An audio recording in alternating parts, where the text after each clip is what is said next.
ये दुनिया की सबसे सुरक्षित तिजोरी है, मक्खी भी नहीं उड़ सकती। इतना ही नहीं, 100 मीटर भूमिगत बनाया। तिजोरी के नीचे एक तराजू भी है। जब तक कोई अत्याचार करता है, भले ही यह थोड़ा असंतुलन पैदा करे, विस्फोट प्रूफ दरवाजा तुरंत बंद कर दिया जाएगा।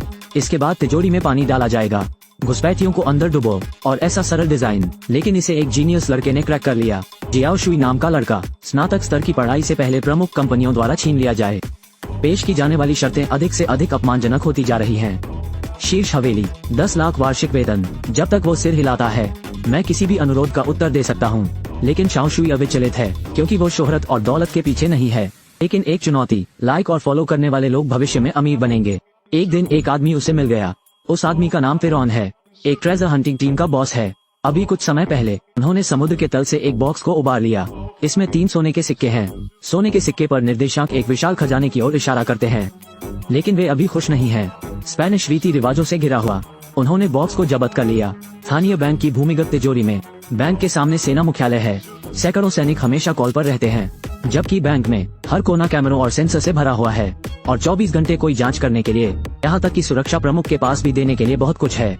वो आतंकवाद विरोधी इकाई के पूर्व कमांडर हैं। लाओ वांग का उद्देश्य जियाओ शुई की तलाश करना। मैं सिर्फ इतना चाहता हूँ कि वो सोने के सिक्के चुराने में मदद करे। ये सुनकर जियाओ शुई थोड़ा हिल गया, और यही चुनौती चाहता है, इसलिए उन्होंने लाओ वांग के निमंत्रण को स्वीकार कर लिया। अगले दिन मैं स्पेन के लिए एक हवाई जहाज पर चढ़ गया। यहाँ फिरौन की टीम से मिले।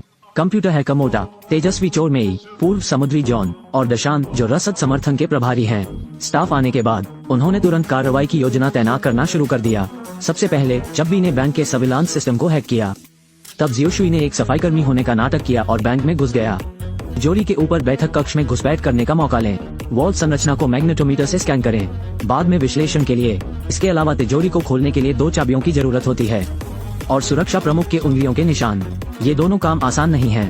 तिजोरी में प्रवेश करने की कुंजी है। वे इन समस्याओं से कैसे निपटते हैं? यह महिला टॉप चोर है। वो एक प्रसिद्ध पेंटिंग मूल्यांकन के भेष में बैंक आई थी। लोगों से हाथ मिलाने से सुरक्षा प्रमुख को अपनी कॉफी दें। ठीक उसी तरह बिना किसी को देखे पर्यवेक्षक का फिंगरप्रिंट आसानी से उपलब्ध है। फिर अपनी उंगलियों के निशान अपने साथियों को दें। बिल्कुल वैसा ही फिंगर कोड बनाएं। फिर शियाओमी राष्ट्रपति के कार्यालय में आया।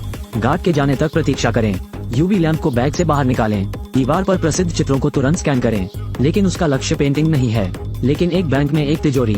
हैकर शियाओ पेंग ने उसकी हरकतों को वीडियो में रिकॉर्ड किया। फिर खेलने के लिए 20 बार धीमा करें। बैंक के मॉनिटरिंग स्क्रीन को इससे बदलें। यह आपको 2 मिनट खरीदता है। शाओमी ने जल्दी से तिजोरी ढूंढ ली। स्टेथोस्कोप जैसा कुछ चिपकाएं। इस समय निगरानी कक्ष में पहरेदार शाओमी की हरकतों को देख रहे थे। उसे क्या पता था कि वह पहले ही तिजोरी खोल चुकी है और तिजोरी की चाबी ले ली। उसने तुरंत लेजर स्कैनिंग शुरू कर दी। पैटी ने डेटा प्राप्त किया। 3D प्रिंटिंग तकनीक के जरिए सफलतापूर्वक चाबी बना ली। इस सब के बाद उसने चाबी वापस रख दी। इतने में अध्यक्ष अचानक आ गए। उनकी योजनाओं में बाधा डाली। अगर समय आता है, निगरानी में अध्यक्ष का अचानक आना संदेह पैदा करना लाजिमी है। मजा किया। शाओमी ने अपना मोबाइल फोन निकाला। उसे काम पर अपनी एक तस्वीर लेने दें। राज्यपाल ने तुरंत हामी भर दी, लेकिन वो अभी भी तस्वीर में है। शियाओमी उसे केवल थोड़ा पीछे कर सकता है। राज्यपाल आज्ञाकारी ढंग से कुछ कदम पीछे हटे। अंत में आखिरी सेकंड में गोली मार दी। सुरक्षा प्रमुख की नजरों से बच गया। दूसरी ओर शाओ शुई एक सफाईकर्मी के रूप में तैयार हुई और सम्मेलन कक्ष में आई। वो मेज के नीचे एक चुंबकीय स्कैनर का उपयोग करता है। नीचे तिजोरी की संरचना को स्कैन करें। लेकिन अभी आधे रास्ते में लोगों का एक समूह बैठक के लिए आता है। टेबल के नीचे जियाओ शुई को ब्लॉक करें। इस समय 2 और दस्तावेज गिर गए। ओह भगवान के लिए, उसके पास सोचने का समय नहीं था। अलार्म को ट्रिगर करने के लिए सीधे बिजली को अधिकतम चालू करें। जैसे सायरन बजता है, सभी कर्मचारी उठकर चले जाते हैं। बैंकों में भी तालाबंदी है। सब हॉल में इकट्ठे हैं। विपरीत पक्ष की सेना भी तुरंत रवाना हो गई। बैंक को घेर लिया और शाओमी ने अभी अभी दूसरी कुंजी को स्कैन करना समाप्त किया है। इसे वापस तिजोरी में रखने में बहुत देर हो गई। वो केवल चाबी ले जा सकती है। सौभाग्य से शाओ शुई हॉल में नहीं है। लोगों के ध्यान न देने का फायदा शाओमी उठाती है। उसे चाबी फेंक दो। जियाओ शुई चुपके से कार्यालय लौट आया। चाबी वापस रखो। उसने ये सब किया। एक सुरक्षा गार्ड कमरे में प्रवेश करता है। उसने चौंकने का नाटक किया और समझाया कि उसने अपने हेडफोन के साथ सायरन नहीं सुना। सुरक्षा को सफलतापूर्वक बरगलाया। सुचारू रूप से भाग निकला। और क्योंकि बैंक ने कुछ भी नहीं खोया, बस सबको जाने दो। वापस जाने के बाद उन्होंने तिजोरी की संरचना का विश्लेषण करना शुरू किया। लेकिन एक क्षेत्र ऐसा है जो धुंधला है। शाओ शुई ने विश्लेषण किया कि ये धुंधले स्थान अवश्य ही पानी होंगे। उन्होंने तिजोरी को पानी से घेर लिया। जब तक कोई अंदर घुसता है, पानी छोड़ने के लिए गेट खोलेंगे। लेकिन तिजोरी का निर्माण 70 साल से भी पहले हो गया था। उस समय इंफ्रारेड किरणें और सेंसर नहीं थे। उन्हें कैसे पता चला कि ब्रेक इन हुआ है? शाओ शुई ने एक पल के लिए सोचा। फिर जवाब दिया, वजन है। ये पता चला है कि तिजोरी के नीचे एक बड़ा संतुलन पैमाना है। जब तक वजन बदलता है तब तक तंत्र चालू हो जाएगा। लेकिन हम कैसे नहीं बदल सकते? कैसे तिजोरी में मामले के वजन के बारे में? कुछ ही समय बाद शिक्षक ने एक तरीका निकाला।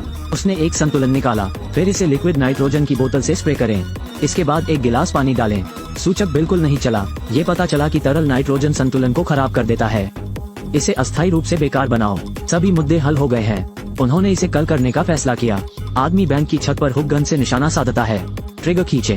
हुक सीधे लोहे के फ्रेम पर लटका हुआ है। फिर सुरक्षा बकल पर स्नैप करें। बैंक की छत पर जल्दी से स्लाइड करें।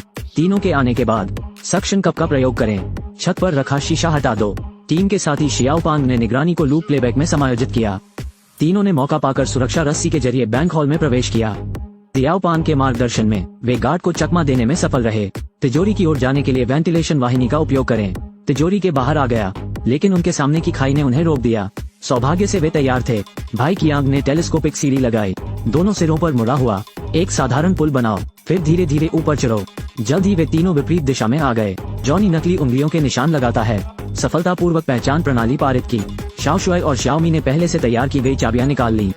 वे एक ही समय में मुड़ते हैं। तिजोरी का दरवाजा धीरे से खुला। अंदर खजाना है जिसे उन्होंने समुद्र के तल से उबार लिया था। लेकिन वे अंदर जाने की हिम्मत नहीं करते, क्योंकि तिजोरी के नीचे एक विशाल संतुलन पैमाना है। जब तक वजन में मामूली बदलाव होता है तब तक तंत्र चालू रहेगा। इस समय योजना के अनुसार दशान तराजू के आधार पर तरल नाइट्रोजन का छिड़काव करें। जल्द ही संतुलन जम गया और बेकार हो गया। तिजोरी का फर्श भी जमने लगा है। जियो शुआई धीरे धीरे अंदर आई। संतुलन का सूचक नहीं बदला। उन तीनों को राहत मिली। सोने के सिक्कों के लिए चक्कर लगाना शुरू करें। ज्यादा समय नहीं हुआ जब शाओमी ने उसे ढूंढा, लेकिन फिर तरल नाइट्रोजन धीरे धीरे गायब हो जाती है। सुरक्षा ने किसी को तिजोरी में प्रवेश करते पाया। किसी को अभी जांच के लिए भेजें। वे जा रहे हैं। भाई कियांग ने अचानक पिस्तौल निकाली। पता चला कि वो सोने के सिक्के चुराना चाहता था। इस दौरान अचानक संतुलन बिगड़ गया। अंक को ट्रिगर किया। स्टील का दरवाजा जल्दी बंद हो जाता है। वे अंदर फंस गए हैं। फिर स्लूस ने पानी छोड़ना शुरू किया। 2 मिनट से भी कम। यहाँ पूरी तरह जलमग्न हो जाएगा। भाई कियांग एक मास्टर गोताखोर है। वो पानी में कूद गया। सोने के सिक्कों के साथ पानी के इनलेट से तैरें। शाओ शुआई और शाओमी दयनीय होंगे। बस अंदर डूबने का इंतजार कर रहा हूँ। अचानक जियो शुआई ने कुछ सोचा। उसने दशान से तरल नाइट्रोजन की बोतल को तराजू पर रखने को कहा। तराजू को यह महसूस होने दो कि पानी भर गया है। इससे पानी का इंजेक्शन बंद हो जाएगा। दशान ऐसा करने में जल्दबाजी करता है। सभी तरल नाइट्रोजन की बोतलें डाल दें। कुछ देर बाद गेट बंद कर दिया गया। जल्द ही पानी भी निकल गया। सुरक्षा तिजोरी में प्रवेश करने तक प्रतीक्षा करें। वे जा चुके हैं। पता चला कि दोनों वेंटिलेशन पाइप के जरिए फरार हो गए। फिर भीड़ में मिला दिया। स्पेनिश जर्सी पर रखो। कतर में वर्ल्ड कप देख रहे फैंस के बीच छिप गए। सफलतापूर्वक भाग निकला। यह अफसोस की बात है कि सोने के सिक्के अभी भी भाई कियांग द्वारा ले लिए गए थे। लेकिन लाओ वांग के चेहरे पर मुस्कुराहट थी, क्योंकि उन्हें पहले ही पता चल गया था कि भाई कियांग को कोई समस्या है। इसलिए मैंने किसी को पहले ही 3 नकली सिक्के बनाने को कह दिया। जब शाओमी को सोने का सिक्का मिला, पहले ही गुपचुप तरीके से पैकेज ट्रांसफर कर दिया। जब सियाओ पैंग सोने के सिक्के पर निर्देशांक दर्ज करता है, लंदन के एक बैंक को बंद कर दिया। ऐसा लगता है कि वो खजाना पाना चाहता है। उनका रोमांच जारी है।